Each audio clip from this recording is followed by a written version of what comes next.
Hey everybody, I'm Chris, and this is my channel Chesapeake Chris. Thanks for stopping by. Now before this video, let me begin by saying that I used to own a Bayliner with 125 horsepower Mercury on it. And I know it takes practice to get a boat on the trailer. And the larger the boat, the more difficult it usually is. And I never mind allowing people time to load their boats on their trailers and pull up from the ramp. I try to be courteous of everybody when I'm out on the water or at the ramp. I allow people to go before me a lot of times if I know they're going to be quicker than me. But this video will demonstrate just a lack of courtesy and common sense and really bad ramp etiquette. But if you want to see some really poor ramp etiquette, please stick around.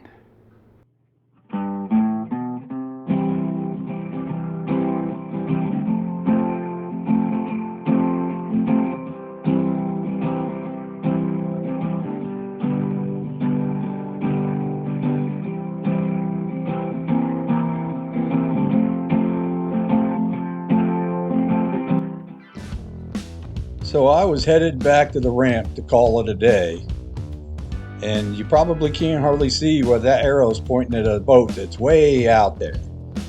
I didn't think much about it, so I'm just paddling back to the ramp. But then when I get close, I look over to the right, and it's hard to see behind that sign, but there's already a vehicle with a trailer back down the ramp sitting there. And that guy is still way out there headed this way. So I keep paddling towards the ramp. I get real close, so I figure, well, let me reel my rods in and I'll get my rods and lures all secured. And because I can't really get to the ramp and use it, he's right in the middle of the ramp. And then I look over and there's another little John boat just come around the dock right there. And that guy is still way out there. So I think maybe the trailer is for that little John boat because he's right there at the ramp ready to go in. So I continue getting my rods together and putting stuff up.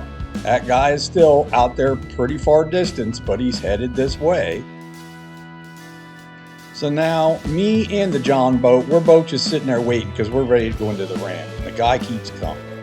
Okay, the guy finally gets in to the ramp area. And you have to remember, all this video is sped up double speed. So this took quite a while.